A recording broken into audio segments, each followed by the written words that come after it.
Welcome to the Irish BBQ Association's training barbecue session. If this is the first time that you've entered a competition, we're going to give you a few tips and hints which will help you and perhaps win one of the major prizes.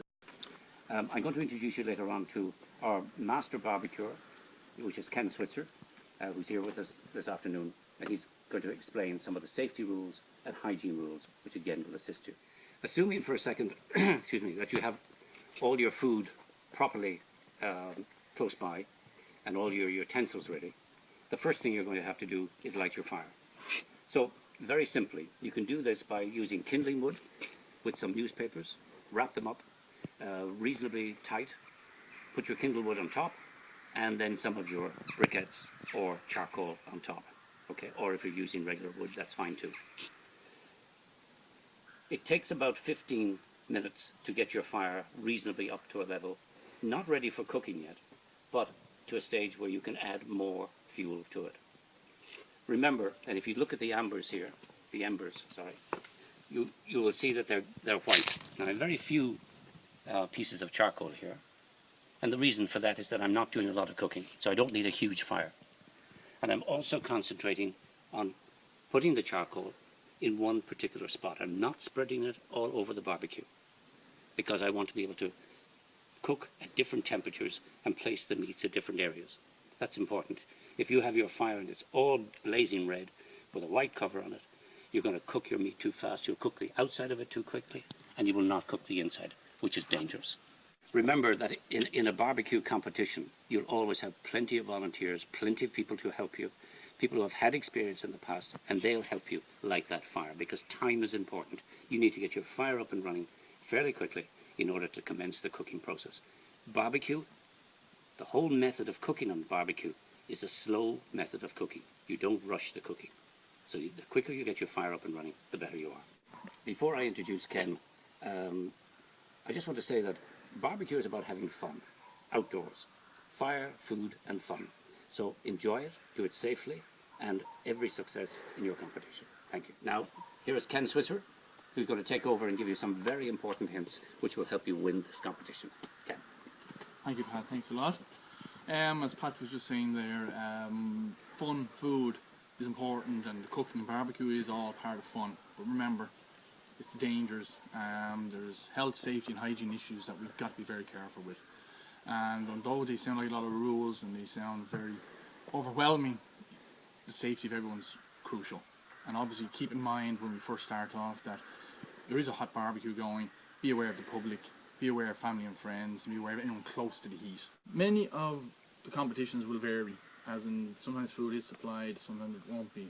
But certainly you'll be well welcomed to bring certain elements of your own, such as your own marinades, your own spices, some of your sauces. They will be very nice, but be aware, whatever you bring with you, store it safely, keep it chilled. If you're in a competition that's requiring you to bring fish or meat, you certainly have to keep it chilled and keep it in a cold box under 5 degrees. That's important. And be aware that other people will be eating this. Above all, if you're in the competition, the judges will be eating this. And obviously if this doesn't work out, it could be against you when it comes to the grading and marking. But the important part of this is if food is not cooked, judges automatically knock those particular dishes out. They are not included in the judging, of which you won't know that because it happens within the judging arena. Important things then will be, as I say, generally most of the food is supplied. If in the competition you're asked to bring your own, keep them chilled. When it comes to that, keep raw meats and fish away from salads, onions. Try and avoid and eliminate cross-contamination. I'll talk a little bit later about the cooking of the food, but just at this stage it's crucial that you have your own elements of hygiene before the cooking starts. You've had the barbecue fired up. Yourself now is important that you have personal hygiene. That's kind of important. If you're not got good personal hygiene, that could not be good on the day. So important things will be that your hands are clean in particular. That's crucial. Regularly wash your hands. Most competitions, if not all, will have running water somewhere. Keep your hands clean. Wear gloves where and when possible. I'll show you a little later on the types of gloves that we have. But the latex gloves are important if you're handling foods and handling the raw produce before it comes to the cooking elements. Things that will be quite useful then will be probes. We generally, they wouldn't be supplied, but there are a number of elements elements or types of probes for doing the temperatures of the food. I'll explain that a little bit later, but this will be important at this stage as well to help you keep the foods cool. Station spotlessly clean will be important. Most competitions will probably supply you with wipes, spray down or detergent spray, but always find out for your own sake that that is the case or not. If not, you'll be expected to bring your own and keep your stations clean. Keep everything tidy and watch for cross-contamination. All elements of the barbecue event are very, very important, crucial. As we all know, the cooking is very crucial to safe food and eating. The cooking we've shown you earlier on, there's some equipment here which can be used in barbecues and you can bring yourself, chopping boards and so on. And again, going back in reference to the actual probes would be a crucial thing to bring for the cooking process as well. Ensure that all your meats and fish, not as much, but certainly the meats are brought to 65 degrees or above, but fish should be over 60 degrees, but you'd be much safer going 65 degrees with all cooked foods to be safe. And that's crucial for safe judging, and as I say, the food will be not used if it's found to be undercooked. Important thing then will be wearing of gloves. There is usually a recommendation of wearing the latex gloves. They are great for handling all the food during preparation and can be used in cooking, but very safely in cooking, because the latex gloves can be lethal close to the flame. Preferably that you take it off, take them off and put a fresh pair on. There are other types of gloves that can sometimes be used while actually barbecuing close to the flame. But as I say, the latex gloves will be something you'll wear regularly and change regularly during the preparation time. Now, having all your safety, health and hygiene aspects in action, what's important now is actually know how the competition is actually held and how it's actually run.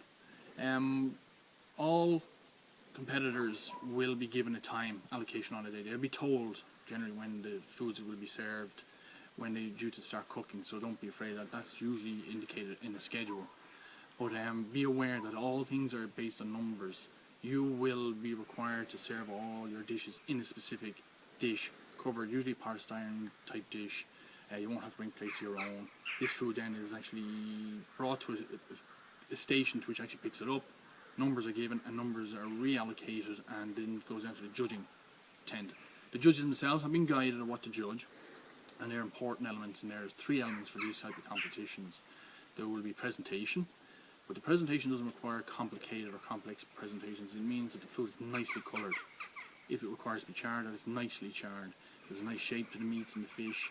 It's nice and presentable and very tidy, and then it's nicely presented on the dish and handed in at the allocated time. After the presentation, the next important factor to the marking, and that's the highest mark goes on this one, is the actual taste of the food. The taste of the food is important, so your marinating, your cooking of all this balanced well will give a very high grade. It's 50% of the marks goes on the taste of the food. Texture of the food is also assessed as well, so that things are not chewy, that they're nice drag or pull on some of the meats, that they're cooked through, and there's a nice delicate texture to the foods. They're the 3 main elements: presentation, taste and texture, and that's the 3 elements to which you're graded on. And usually in most competitions it'll be 2, 3 or 4 particular categories to which you'll be cooking within, and all those marks then are pulled together to give you a final overall winner for the day. Also, on the day of the competitions, certain rules and regulations will be given out to every team, and from there you can work out what needs to be done, including the allocated time. And other than that, just enjoy the day, family, fun, food, cooking, and enjoy good old barbecue.